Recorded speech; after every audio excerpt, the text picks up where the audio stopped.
Good morning, friends. Today we are going to study the next subtopic that will be in the transport in a plants.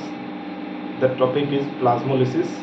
In that we were going to study the three kinds of solution. In that first one that will be isotonic solution. Isotonic solution. Second one that will be a hypotonic solution, and third one that will be a hypertonic solution. Okay, see what happened here. In the isotonic solution there will be an external solution or the outside solution. External solution or outside solution balances the osmotic pressure,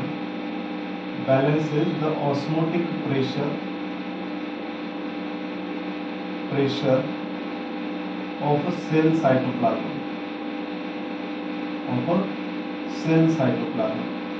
क्या होता है simply देखिए, मान लीजिए क्या है कि ये एक आपका प्लांट सेल है और इसको हमने क्या किया है, यहाँ पर वाटर के अंदर रखा हुआ है, ठीक है। और जिसके अंदर बोला जा रहा है कि यहाँ पर जो बाहर का कॉन्सेंट्रेशन है ये क्या कर रहा है कि सेल के साइटोप्लाज्म का जो कंटेंट है इसे कंट्रोल कर रहा है। इसका ही मतलब होता है कि ये जो सिस्टम है ये क्या हो रही है, इक्विलिब्रियम में काम कर रही है। ऐसा क्यों? बिकॉज सेल के अंदर का कॉन्सेंट्रेशन एंड द बाहर का, ये दोनों कॉन्सेंट्रेशन कैसा है, सेम है। तो इस केस में क्या होता है कि जितना मूवमेंट अंदर होगा उतना ही मूवमेंट बाहर होगा। मतलब इसका भी मीनिंग क्या है कि here will be no net movement, यहाँ पर किसी तरह का नेट मूवमेंट नहीं हो रहा है। ऐसे केसेस में क्या होता है कि जो टर्गर प्रेशर होता है ये टर्गर प्रेशर जीरो और निग्लिजिबल होता है। ड्यूरिंग दैट टाइम जो हमारा इक्वेशन है that will be dPd is equal to OP minus TP। तो इस केस में ये बन जाता है dPd is equal to OP, because turgor pressure जो है बिल्कुल यहाँ पर क्या होता है, जीरो होता है, जिससे जो सेल बनती है दैट सेल बिकम अ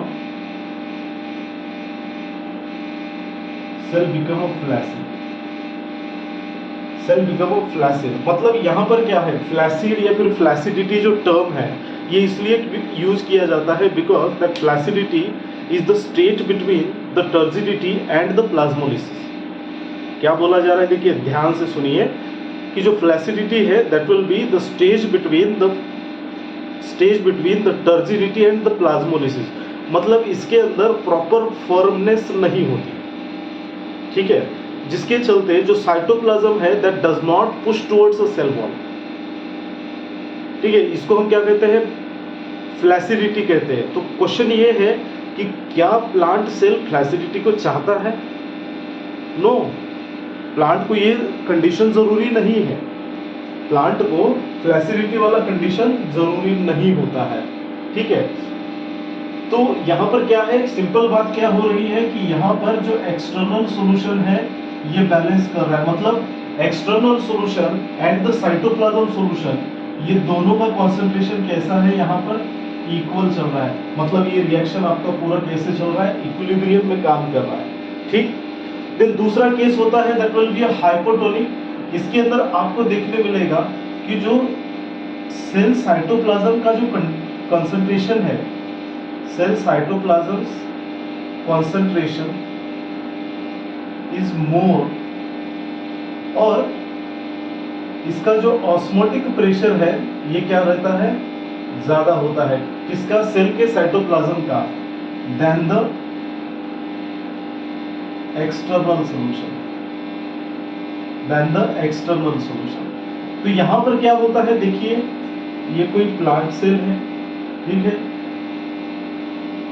और हम बोल रहे हैं कि इसके अंदर का कॉन्सेंट्रेशन क्या है, इसका जो OP है ये हम बोल रहे हैं ज्यादा है, ठीक है, इसका OP हम बोल रहे हैं ज्यादा है।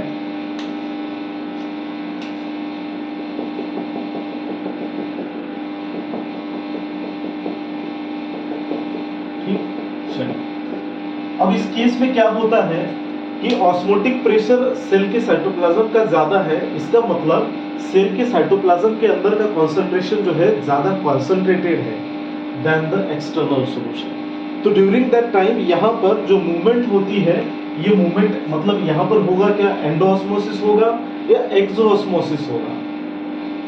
नो डाउट यहाँ पर एंडोऑस्मोसिस होगा। क्या होगा, एंडोऑस्मोसिस होगा, मतलब बाहर से पानी अंदर जाएगा। और क्यों, क्योंकि बाहर का यहाँ पर क्या मिलेगा, वाटर पोटेंशियल ज्यादा है देन द साइटोप्लाज्म, ठीक है, इसलिए high water potential to low water potential movement होगी, एंडोऑस्मोसिस होगा। अब ड्यूरिंग दैट टाइम यहाँ पर मीनवाइल एक बात हो रही है कि जैसे जैसे अंदर जो कॉन्सेंट्रेटेड सॉल्यूशन था उसके अंदर वाटर मिल रहा है, वैसे वैसे यहाँ पर क्या होता जाएगा, जो ऑस्मोटिक प्रेशर है ये ऑस्मोटिक प्रेशर कम होने लगेगा, डिक्रीज होने लगेगा, जिसके कारण यहाँ पर इसका जो टर्गर प्रेशर है ये बढ़ना शुरू करेगा।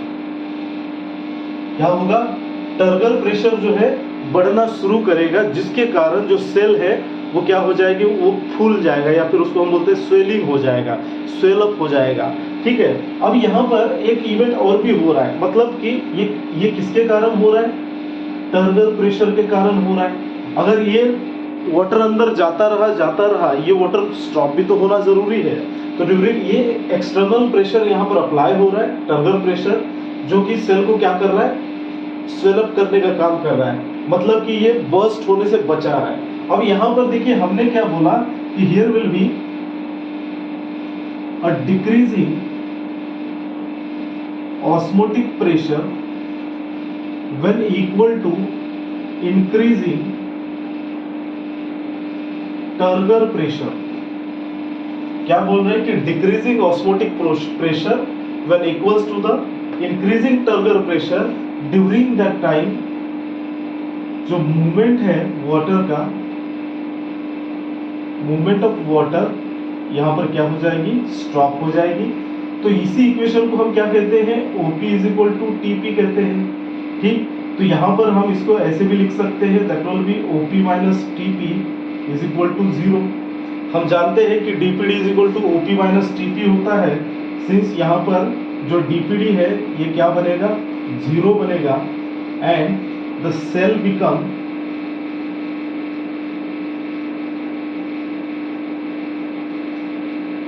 सेल क्या बन जाएगा, टर्जिड बन जाएगा। और प्लांट ये कंडीशन हमेशा चाहता है, प्लांट क्या करता है, यहाँ पर ये कंडीशन चाहता है, ठीक है। ये किसके केस में हो रहा है, that will be in the case of hypotonic solution, जहां पर सेल के अंदर का कॉन्सेंट्रेशन कैसा है, ज्यादा है, मतलब उसका ऑस्मोटिक प्रेशर ज्यादा है। थर्ड केस है हाइपरटोनिक सॉल्यूशन, यहाँ पे क्या होता है कि एक्सटर्नल सॉल्यूशन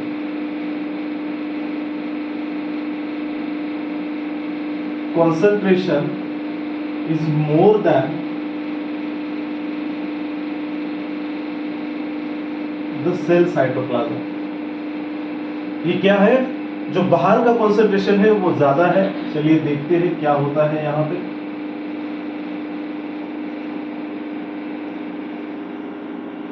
ठीक है,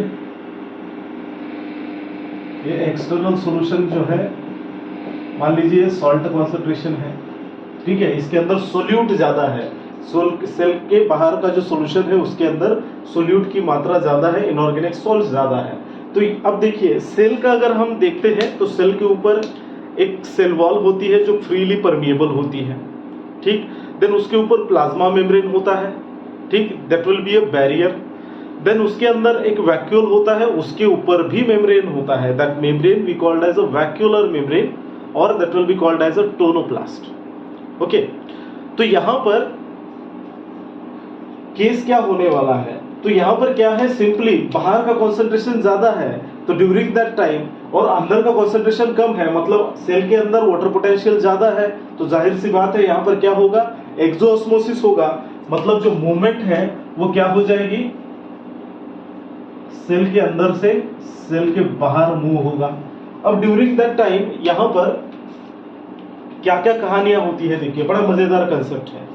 इसमें क्या है कि जैसे जैसे अब यहाँ पर सबसे पहले क्या होगा कि साइटोप्लाज्म के अंदर का जो भी कंटेंट है, जो प्रोटोप्लास्ट है, वो क्या हो जाएगी, कोने से सिकुड़ना शुरू होगी, कॉन्ट्रैक्ट करना शुरू होगी, जिसके चलते क्या हो जाएगा कि इसके अंदर का जितना भी पानी है जैसे जैसे कॉन्ट्रैक्ट हो जाएगी वैसे वैसे अंदर का कंटेंट पूरा बाहर निकलता जाएगा।